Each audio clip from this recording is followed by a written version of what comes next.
Hi. Roland's SH4d is a combination multi-timbral desktop synth and a bit of a groove box. You can play and sequence 4 polyphonic synth parts on it with an additional 5th drum kit track. Each of the 4 synth parts can use one of 11 different synth engines. It has a multi-mode filter, modulation, and plenty of hands-on controls, along with a very large set of effects to choose from. It has a 64-step sequencer per part, as well as a regular and physics-based arpeggiator. In this video, I'll take a look at how it compares to Roland's Zenology products and non-Roland alternatives, an in-depth look at its workflow and synth engines, a few patch ideas, and pros and cons overall. Before I start, a quick disclosure: Roland sent SH4d over for review. No money changed hands. They have no say over the content of this video and don't get to see it before it's published.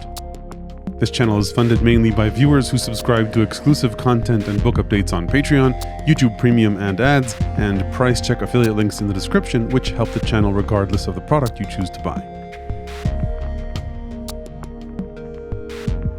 Okay, let's start with where this fits within Roland's broader ZEN-Core picture.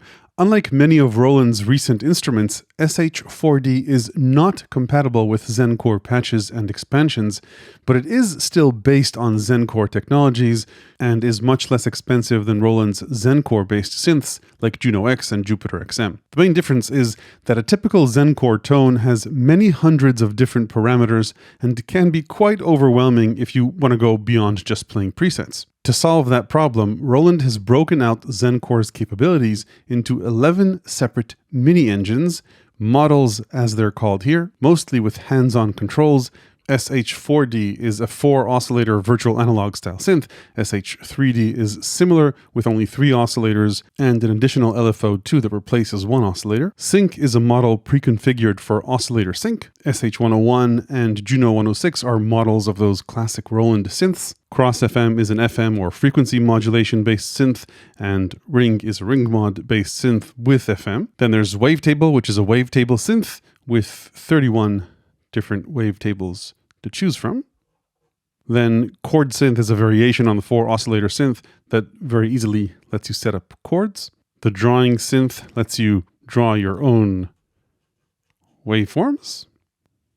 And then there's the PCM model, which is a 4-oscillator sample-based synth. Now, a single ZEN-Core tone can actually do all of those things except drawing and wavetable, which are limited to the high-end phantoms. The benefit of breaking ZEN-Core down into these different engines is simplification. You're controlling the parameters that are most influential to the different engines using 4 easy-to-use sliders, hands-on knobs and encoders, and if the LEDs under these buttons are on, it means that they do something too. Sometimes the screen encoders also have functions, say for example in the wavetable synth, and there are cases where you'll find additional parameters in a menu under these buttons. If you hit Shift and one of these buttons, you'll be able to access these, but most of these have hands-on controls. Only very few, like FAT or Sync in this case, need to be accessed in a menu.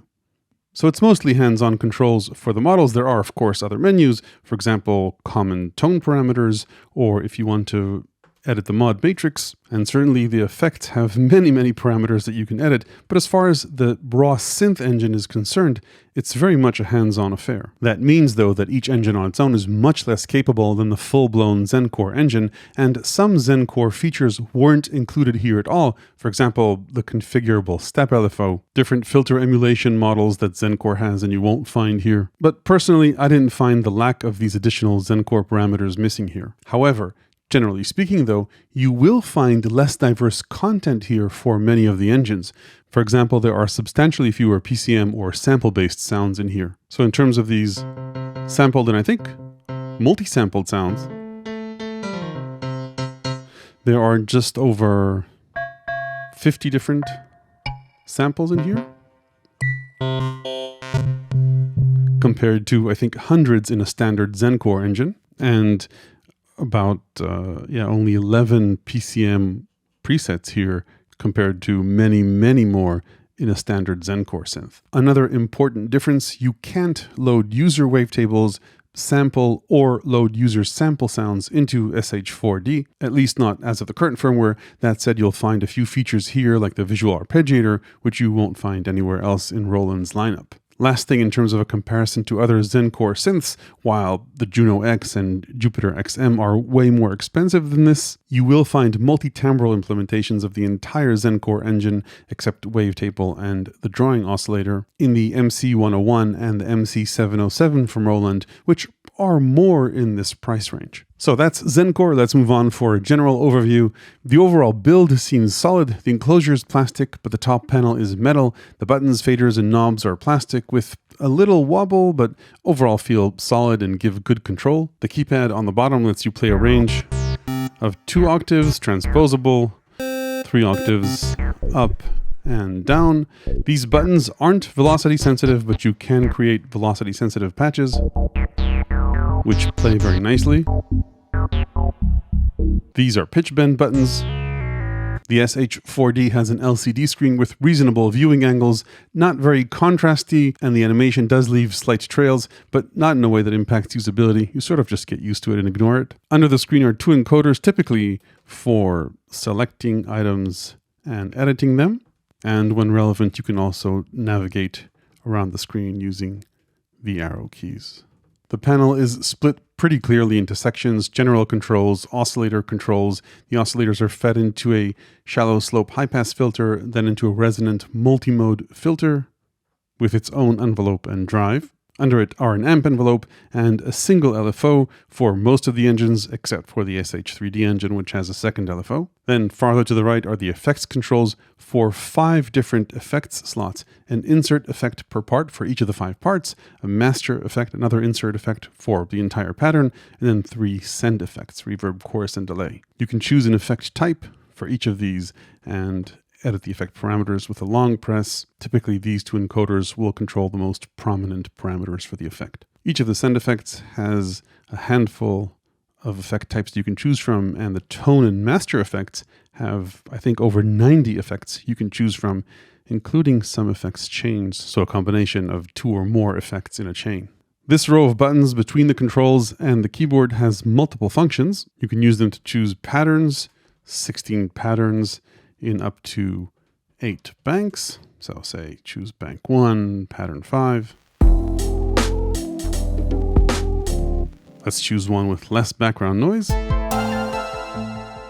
Then if you hold pattern or press sound, this row becomes mutes for the 5 parts and for the different rhythm kit elements. And if we exit pattern mode, they're used as 16 steps, part of a sequencer, up to 64 steps per pattern. And then if you hold shift, they're used to select the active part and then access menus as indicated by the labels under the buttons. Like I mentioned, the SH4d is multi-timbral, so this is the sound that's in part 1.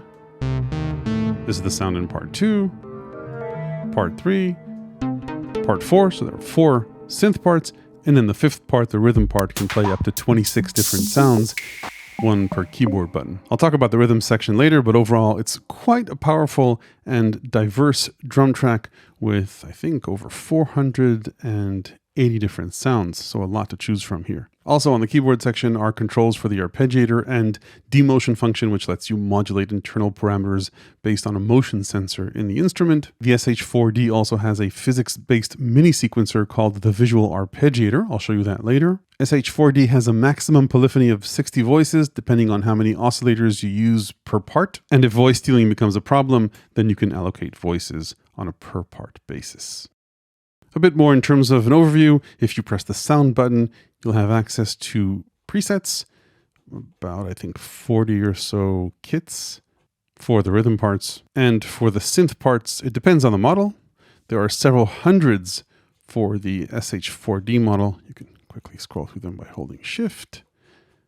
So I think, yeah, quite a lot to choose from here. Less so though in the other models, but still quite a few to choose from for each of the different models or synth engines, except like I mentioned previously, the PCM engine. You can browse sounds by synth model, so SH4d, 3D, Sync, 101, 106, and so on, or by category. Bells, bass, lead, brass, and so on. By the way, quite a few patches leave the noise on the otherwise very lovely chorus. Here, I think you can feel free to reduce it to nothing. The chorus is great without it. You can store up to 256 user tones and also store user kits. And when you browse through presets, you can audition them. And if you like what you hear, hit enter, and you've selected it for the part. SH4d also has a mixer view, which is a bit tricky to get to. You press pattern and then press sound. I already talked about the mutes over here, but if you take a look at the screen, you'll see we've got control over levels for the first 4 parts and the rhythm part here. And you get an overview of the panning and sends per part here as well. There are some, not many, hidden functions here. For example, if you hold tie, then you can change the step length and the playback mode per pattern, and shift also gives you access to additional menus, for example, for the arpeggiator and the different effects. Also, since knob and fader positions won't reflect actual parameter values when you swap presets, if you hold exit and turn a knob, then it will show you its value in the current patch without changing it. So that's the workflow more or less. Let's talk about connectivity. SH4d can be powered via USB as well as with 4 AA batteries, which are included. It sends MIDI and audio over USB. You've got MIDI out and in, so you could use a MIDI keyboard to play this, as well as sequence external gear, because each track or part sends out MIDI notes. You can sync it to external clock, and there's an external audio mix input, which is a direct analog connection to the outputs. You can't process it with the effects, unfortunately. And finally, you've got 1/4 inch left, right, and phone outputs. Okay, let's dive in a little bit deeper and take a look at the different models. These all live in the oscillator section of the synth, so regardless of the model you pick, you've got the filters, tone effects, and other master effects later in the signal chain. Let's start with SH4d. You've got up to 4 different virtual analog style oscillators. You can choose one of several waveforms, including supersaw and noise. Each of these shapes can morph into a different shape, so you'd expect that with a square wave with a little PWM, but it's not exclusive. So the saw morphs into a triangle, and triangle into saw, and sine, and shark tooth. So they all have their own behavior with PWM, except supersaw and noise. By the way, if you want to shift the shape without modulation, just hold shift and turn the timbre knob. Each of the oscillators can be pitched separately. So, for example, let's pitch this one, coarse tuning, say an octave up. Conveniently here, the faders control oscillator levels. And then pitch this guy, say 3 semitones. And then this one may be 10, why not? So that's pretty much it for the hands-on controls for SH4d. Then if we hit shift and the button, there is an additional menu here. I mentioned this earlier, most of these parameters are accessible with hands-on controls, but FAT, which is a very nice one, isn't. What FAT does is gradually replace a shape with one an octave lower, but rather than a simple crossfade, it kind of squishes the high octave shape to make way for the low octave one. And that applies to all the shapes. So say if I choose a sine shape, let's go back into the menu. You can get pretty cool tones with this. Then the only other non-hands-on controls you've got in the menu here are oscillator sync. So you've got oscillator sync here, though there's a dedicated model for sync if you don't want to dive into the menu, and the LED color if you want to change that. So that's pretty much it for the SH4d. Let's move on to the SH3d model, which is very similar, except that you only have 3 oscillators and the 4th oscillator has been swapped for an LFO. This LFO too is in addition to the main LFO, and unlike the main LFO, it's not a hands-on affair. So we can select it and edit its rate, and timbre is a fade-in control, like the fade-in and rate knobs here. But if you want to actually point it anywhere, you'll have to hit Shift in this button and then do that through here. So you can point it to the filter, the amp, panning. So just set these mod depths here if you wanted to. There's also a key trigger option which will reset its phase, and you can choose one of 4 different phase options. You can either sync it to the tempo or not, and there are multiple LFO shapes. We'll go through these when we talk about the main LFO. They're identical to it. If you want to assign this LFO anywhere else, you'll have to do that through the mod matrix. Again, we'll get to that a bit later. Let's move on to the next model, the sync model. If you're not familiar with what you can do with oscillator sync style sounds, I'll play you some of its presets. Okay, that's extreme, but you'll typically maybe hear sounds like these.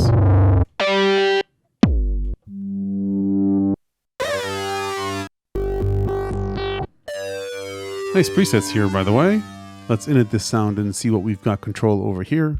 You can choose either a monophonic or polyphonic mode with these buttons, and if for some reason you want to turn off oscillator sync, you can, but that's not the point. Oscillator sync is a synthesis method where you get cool sounds when you force an oscillator to match to the pitch of a different oscillator, and it's not something you'll want to move manually. Typically you'll want to modulate it, and luckily this model has a dedicated envelope for just that purpose. So you've got an attack decay envelope with configurable depth and attack and release times.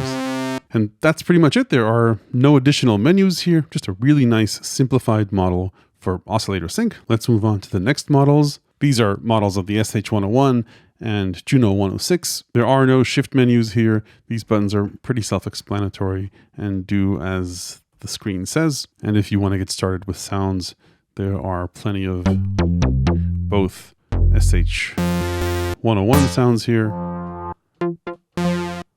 with liberal use of effects. So quite a few of these here, 50 or so. And same for JUNO 106. Remember, you can always reduce noise. So what have we got here? 30 of these.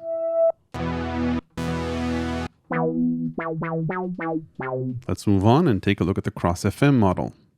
Let's maybe first listen to a few FM patches.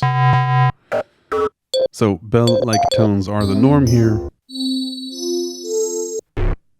Sounds pretty nice, as well as the occasional wub.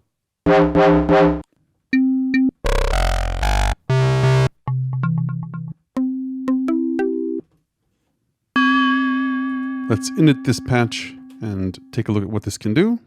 In classic FM synthesis, you've got a simple sine wave, which is the carrier, that's what we hear, and then another sine wave, which is the modulator, which modulates the frequency of the carrier. Mod depth is determined by this slider.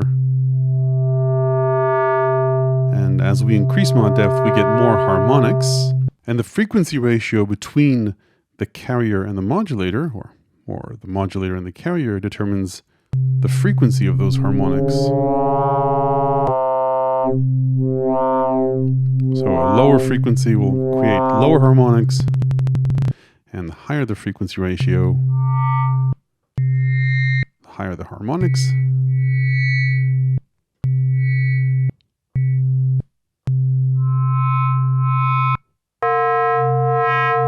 And again, we don't want to be moving this manually.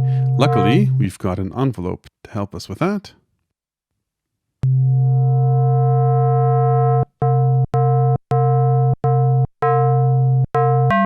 And that's, maybe with a little release, how you create this type of sound. Now we can get more aggressive sounds if we change the waveform of the carrier or the modulator from a sine wave to triangle, square, saw. And we can, of course, filter these later on if we want. Let's listen to the modulator. More gentle. And not many menu items here, but we do have a fat option. Very nice for both the carrier and the modulator.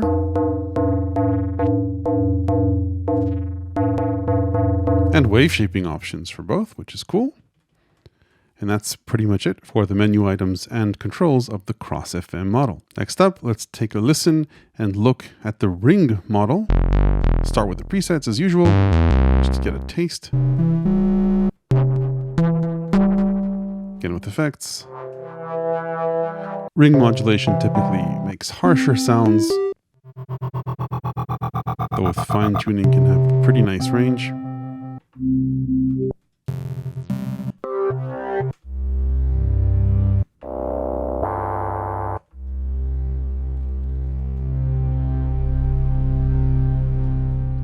Let's exit and choose the Ring model and init the patch. So this is what it sounds like to begin with. The idea with Ring mod is you've got two oscillators. One multiplies itself with the frequency of the other. If there's a nice ratio between the two, then sounds are pretty peaceful. But as we play with the ratio, it can get pretty harsh. We can bring in the levels, by the way, of the first oscillator and the bottom oscillator. Their VCA levels alongside the Ring mod tone. You can play with the shape of both oscillators and just hear the Ring mod result. There's wave shaping. And if that wasn't harsh enough, you've also got FM. Here too, again, you want to modulate these parameters as opposed to just changing them manually. There's no shift menu function for that, unfortunately, so you'll need to do that through the mod matrix. Let's move on to the Wavetable oscillator or model. And here the range is pretty diverse.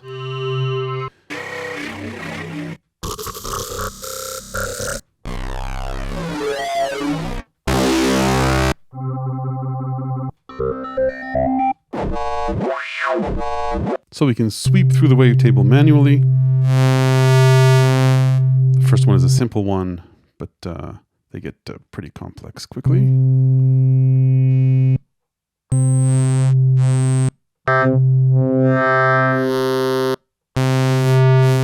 Let's move forward a bit.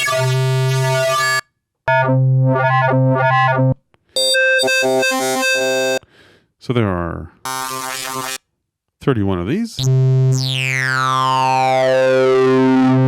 And luckily, we've got an envelope, a tactic envelope for position.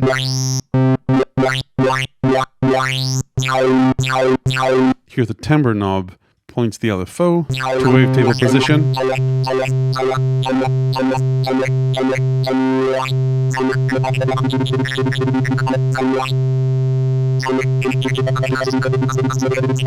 Again, here too, no other menu items, simple and sweet. Next up is the Chord model. Again, a nice selection of sounds here.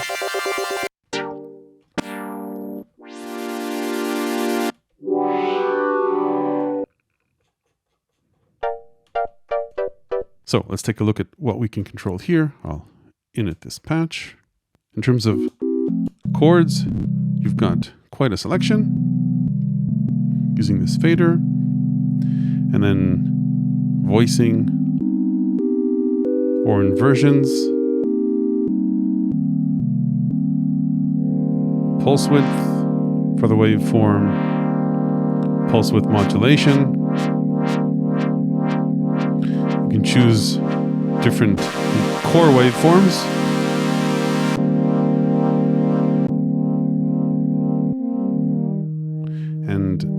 timbre chooses the balance between the different notes in the chord.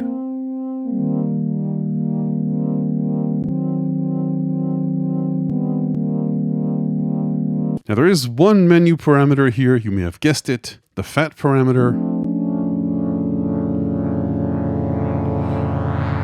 which I really like, and I wish they added it just here. This knob doesn't do anything, or here. This would be lovely to control fat through this as opposed to diving into the menu.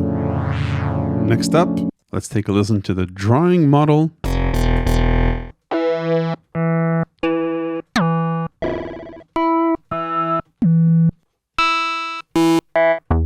And let's take a look at the controls we've got in this model. So we start with a lowly sine wave, and there are 32 steps here, which we can edit individually if we want to create our own timbres and harmonics. By default, the transitions are smoothened, but if you want to make them harsher, you can do that with a timbre knob. And if editing 32 points is too much for you, you can either edit 4 using these sliders and buttons to edit the angle here, or just draw in real time by pressing enter and moving this encoder.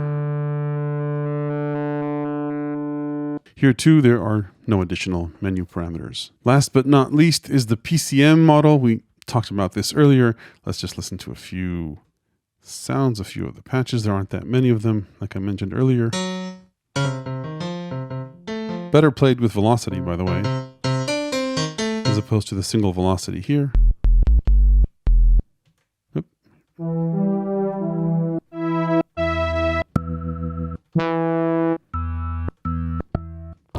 So pretty simple, but there's a little bit more to it than these. Then, like I mentioned earlier, there are about 50 different samples to choose from here. Some simple waveforms.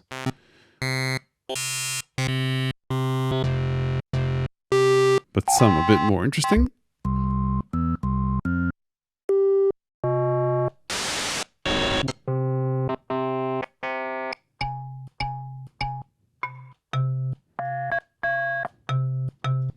You can create layers here, by the way, so you can layer up to 4 of these.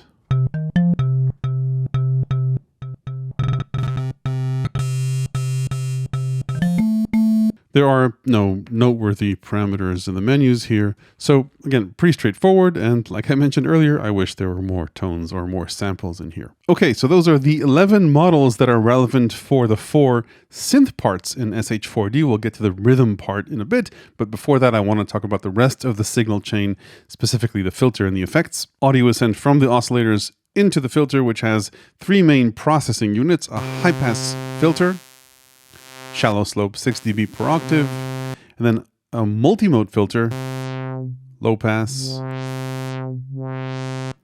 band pass, and high pass. This one has resonance.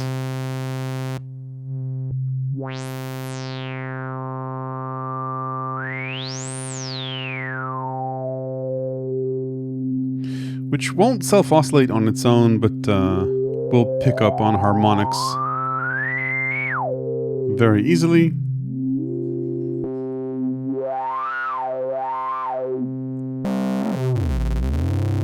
Very nice for increasing bass in high pass mode with a lot of resonance.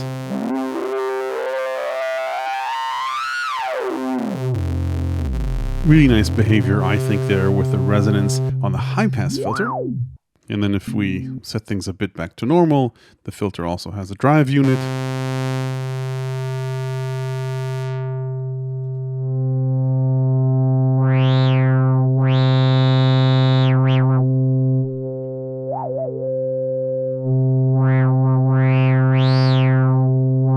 There's keyboard tracking if you want it, and an ADSR envelope with a bipolar mod depth.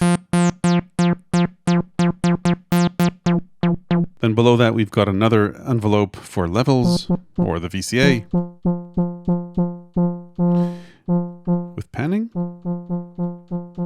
Then under that, the LFO, with 3 destinations, pitch. If you want a bit of vibrato, a filter, and amp.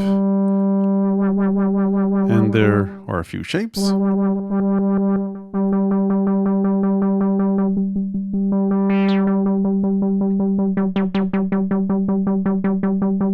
And it can fade in as well.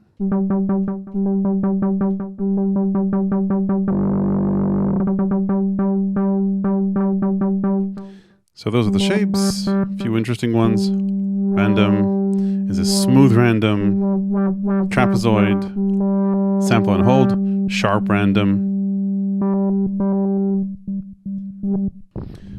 chaos, and V-sine, varying amplitude. Sine wave.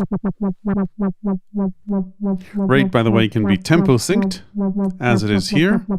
And there are a few additional LFO parameters in the LFO menu. One more easy destination setting here for panning, key trigger on or off to sync it to each key press, rate sync if you want it synced to the tempo or not, and phase position if it is triggered, then where you want its phase to start, one of 3 options. Aside from the built-in destinations, the LFO can be pointed to a whole bunch of other destinations. We'll get to that when we talk about the matrix, but before that, I want to complete the tour of the panel and talk about the effects. Let's exit this. There are 5 effects slots overall, 3 sends and 2 insert effects. The sends are global, so once you pick a reverb, chorus, or delay, they apply to all the parts in a pattern. You can, however, send audio to them separately. So, for example, if I wanted to apply reverb to this sound, I could send just it to the reverb without impacting other parts. Same goes for the chorus.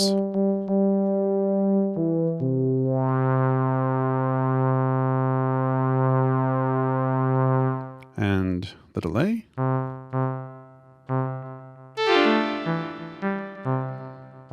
You can choose the type of effect using the type knob.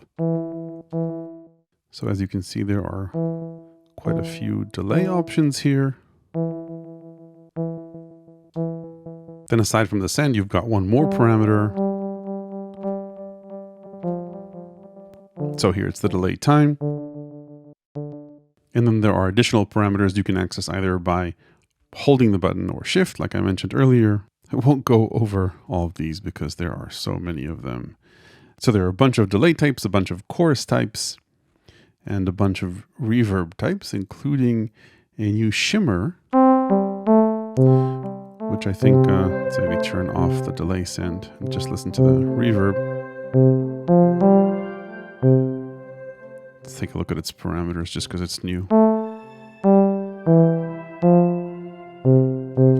So you've got control, for example, among other, the pitch of the shimmer. So maybe make it a bit longer. So we can take this to major or minor and go an octave up or even down. Up to 2 octaves, but let's take it just 1 octave down. Increase density a bit. And why not go a lot higher? Let's go for 15 here.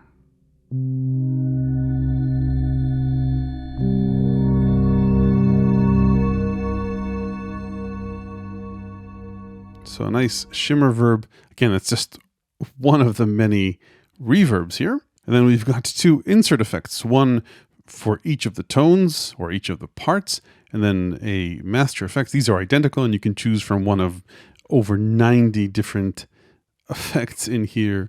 We won't go through all of these. Multiple filters, modulated filters, phasers. Quite varied.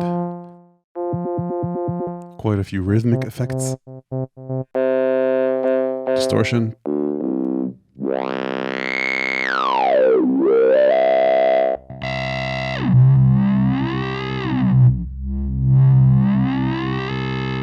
pitch shifters.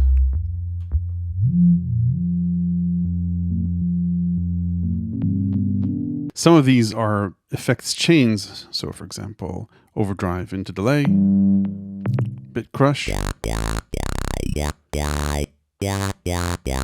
Just to round out the effects, there's EQ on a per tone basis with a bunch of parameters, and there are 2 additional effects, system effects, which you can access through the main menu, an EQ and a compressor. So a whole bunch of EQ options and a whole bunch of compression options for the master.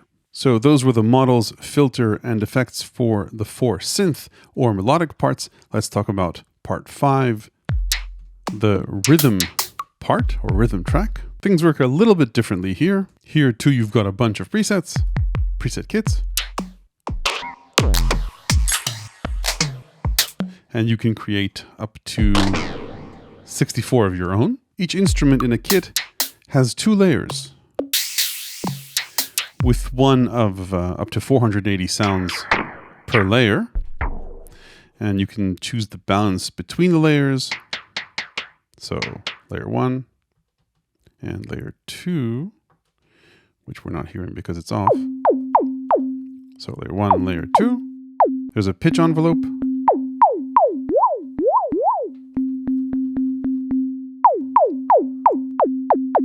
And you can add FM for either layer.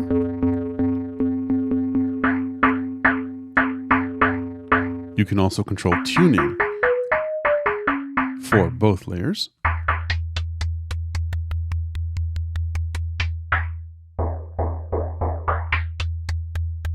There's no menu here, so hitting shift won't do anything, but there are a couple of colors for FM. Maybe it'll be more noticeable here.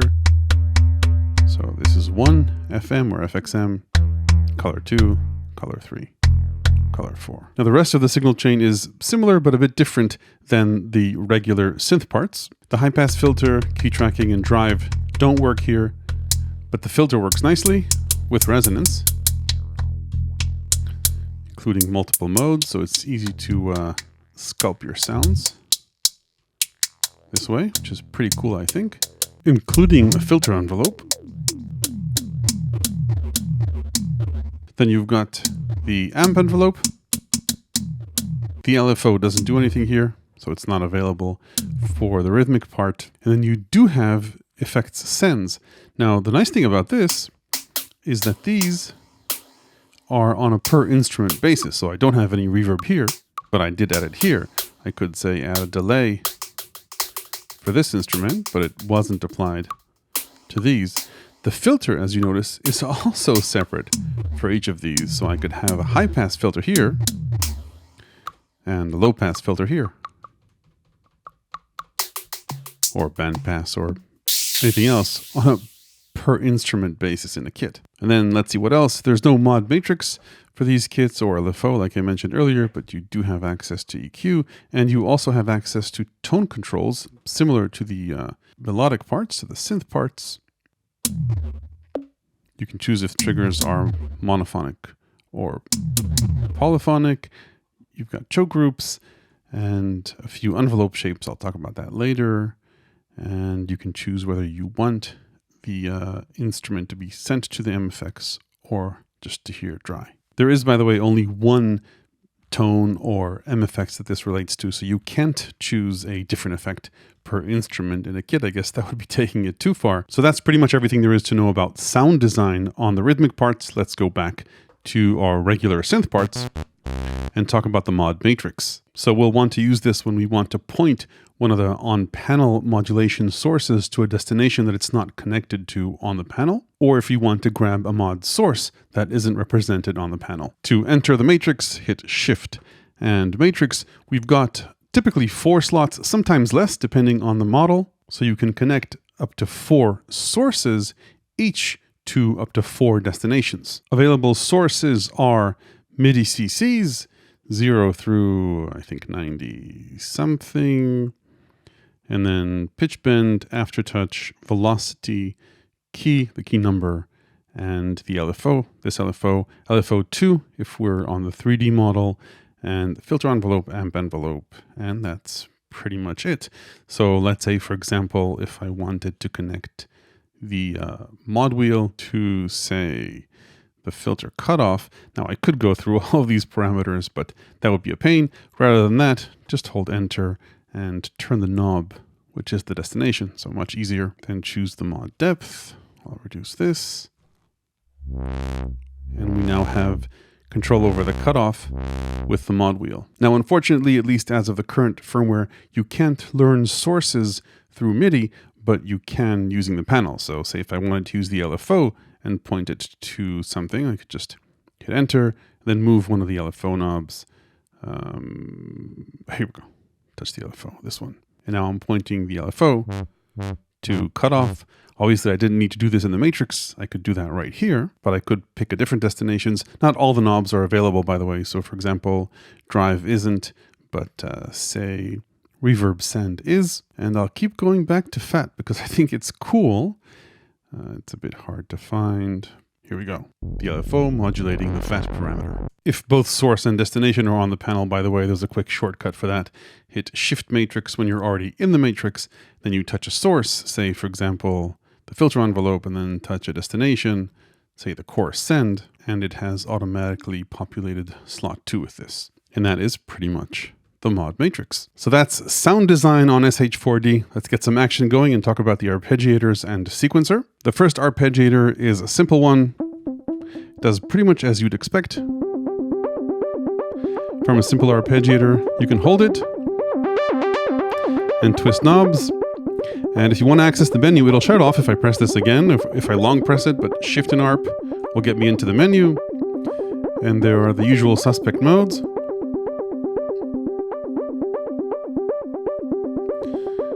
And relative rates, octave ranges,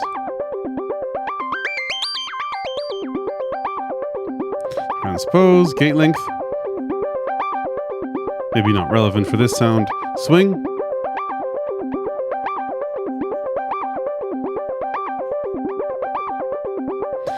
and velocity, either real if you use a keyboard or just whatever you want to have it play at.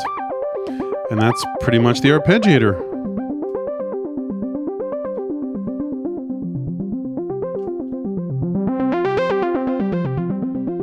Once you swap parts, it'll stop, unfortunately.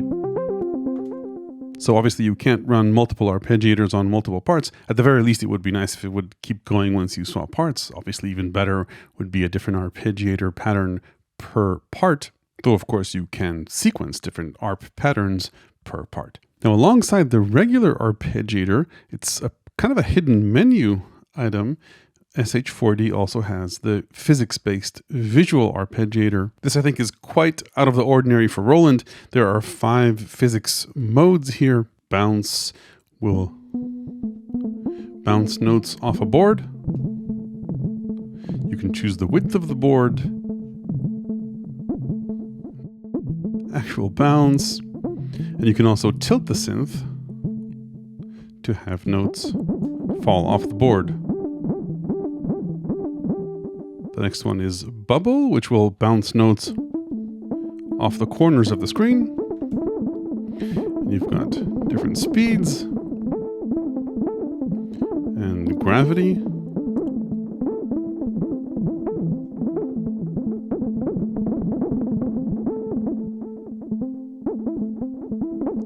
And yeah, let's exit this. Sketch is an Etch-a-Sketch-like sequencer.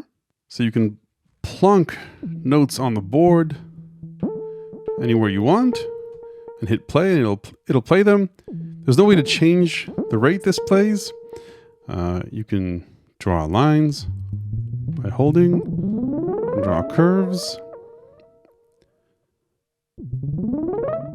And you can also set the scale for this, both root note and one of several scales. You can also choose the notes like this if you want.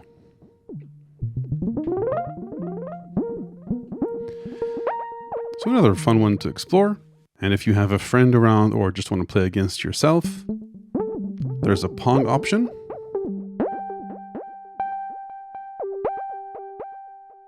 And then finally, Orbit is kind of like a complex LFO generator. You can pick one of 3 modulation destinations. I'll go for cutoff, then launch a satellite.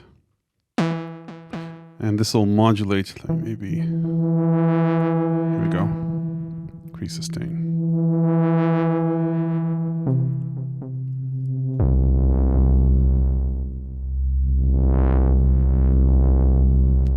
So this is a pretty nice complex LFO generator.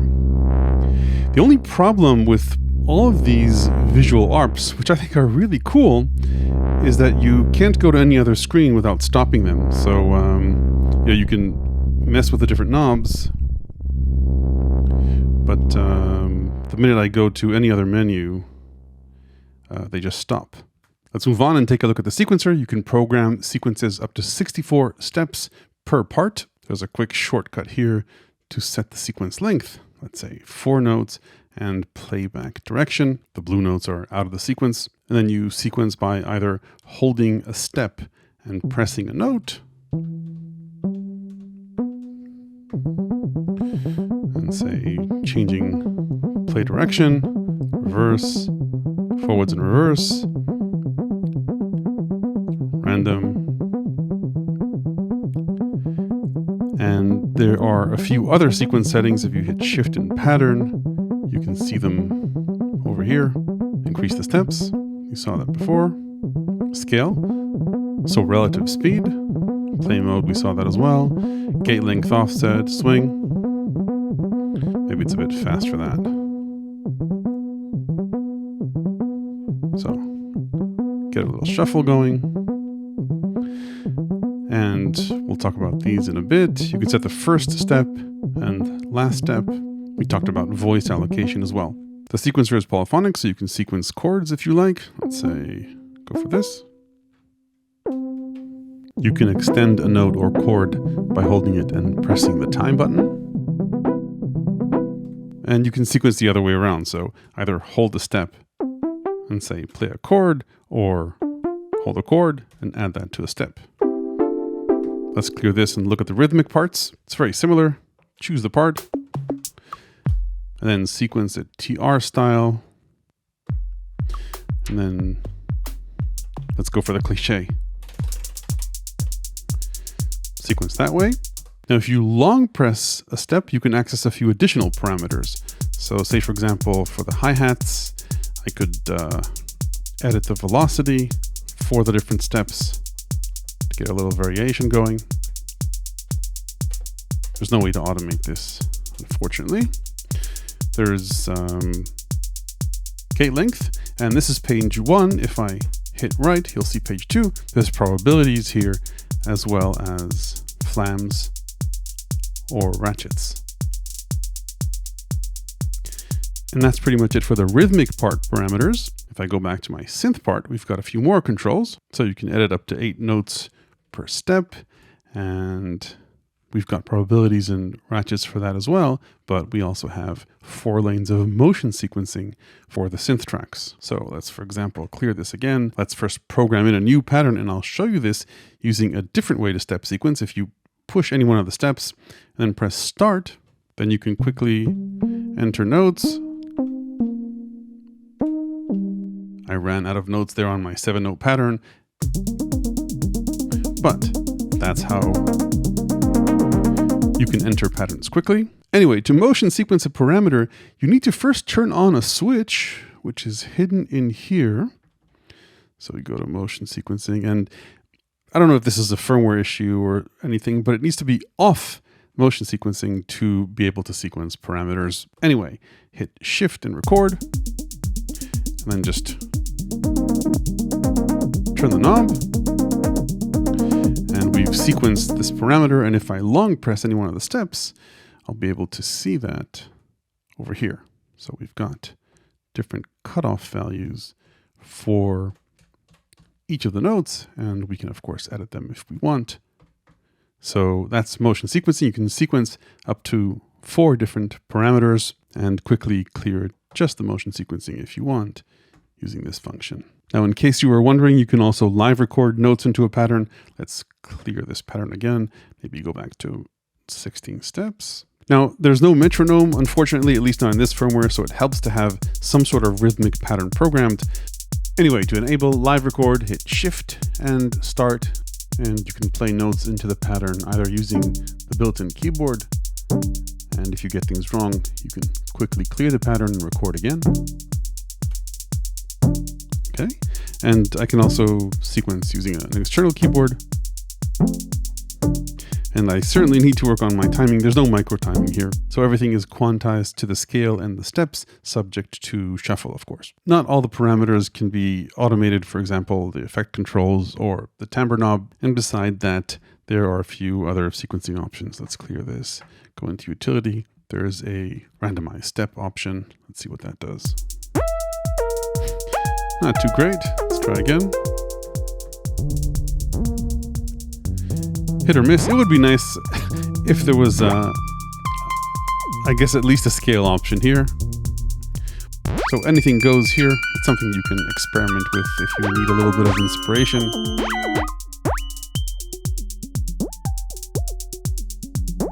Who knows? It could be the start of something. Beyond that, there are a few copy-paste options and also a nice undo option, which works for any changes you make to a pattern. Moving on, we've got the demotion feature. Apparently, there's a built-in tilt sensor in this synth, which you can point to either aftertouch, the mod wheel, or pitch. It's a bit of an odd feature. True, there's no built-in expression controller, so in a pinch, if you don't have a keyboard or mod wheel, you can tilt the synth instead. So for example, if I set demotion to pitch, then I could modulate pitch like this.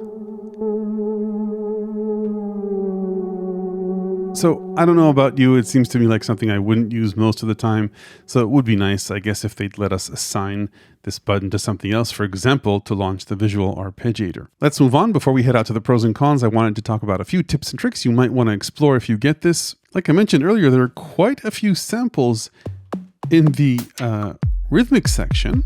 Now, the nice thing about this is that they're not just limited to percussive sounds. Let's maybe focus just on one timbre. So if I head out to the tone menu, you'll see that I can choose a different kind of envelope, and rather than a DR, let's go for a DSR.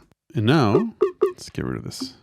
I can actually sustain this note, and like I pitch and choose any other one of these sounds, of which there are quite a few. Not all of them sustain. So, say this organ sound. Now I could, of course, pitch this, filter it. Now you can't play these chromatically using a single key, but you can assign a different pitch to different keys and potentially play any one of the 480 rhythmic samples chromatically. Another interesting patch idea I think is worth trying. If we go into the synth parts, I showed you earlier that the SH sounds, for example, some of these are velocity sensitive, which is cool. However, I tried, I think, pretty much all the FM sounds, and they unfortunately aren't velocity sensitive, meaning specifically their FM timbre isn't, which is a shame, but you can fix this. So just load any one of them and lower the mod depth, then head out to the mod matrix and link velocity. We happen to have it pre-populated here. You can link it to cutoff, but we can also link it to mod depth. And now, if we open up the filter, you can see the timbre changes based on how hard we play a note, which is one of the nice features of most FM synths. Now we could, of course, play with the ratio to get a different kind of sound. Anyway, if you have a velocity-sensitive keyboard connected to this and you like FM sounds, I highly recommend doing this. And then another fun one, this comes from a factory preset. We've got this wobble sound, currently wobbling at a fixed LFO rate, regardless of the key we play. But if I go into the matrix and link the key I press to LFO rate, and bring that all the way up, then we'll get a different wobble rate based on the pitch of the note I play. And within the context of this factory pattern, gotta give him credit for this.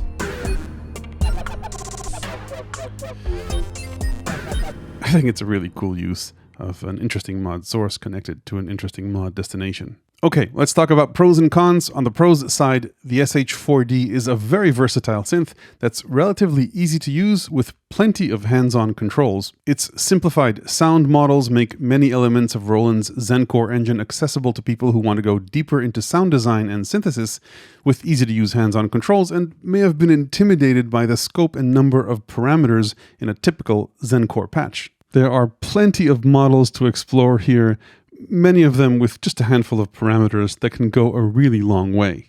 The SH4d also has price going for it. It costs well below the more expensive JUNO X and Jupiter XM, but gives a reasonable, though not full taste of their range, sometimes going beyond with wavetables with a much simpler interface for all the models. Like those synths, it's also 4-part multi-timbral with a 5th rhythm track and has decent sequencing capabilities as opposed to most synths in this price range or above that rarely have multi-timbral sequencing capabilities. There are very few synths in this price range that have such a broad range of synth models. Only the Micro and Mini Freak from Arturia come to mind, perhaps with a broader range of engines, but no multi-timbrality, drum tracks, or anywhere near the polyphony. Finally, on the pros side, the selection of effects here is outstanding. You've got 5 effects slots, with some effects being multi-effects, and a broad range of over 90 effects and effects chains to pick from. On the cons side, certainly in comparison to other modern-day Roland synths, you should be aware that SH4d is not compatible with ZEN-Core patches and doesn't have as deep and diverse set of sounds, especially not in the sampled/PCM category. Now, I think it can actually put up a good fight on the synth side, but when it comes to areas where samples have an edge, like acoustic instruments, you won't find the full ZEN-Core sound set here. If you do want those sounds in a compact form factor and in this price range, take a look at the MC101 and MC707, though you'll be giving up the hands-on controls that SH4d has. Also missing here is the ability to load up user samples or user wavetables. At least as of the current firmware, what's included is what you get. Sequencing is also pretty basic. There are very few step parameters and no micro timing. However, if you want to focus on that, you might be looking for a groovebox and not a synth. As a synth with a sequencer, the one in here does a very good job, I think. Finally, on the cons side, I have a few complaints that I think can and should be addressed in firmware updates.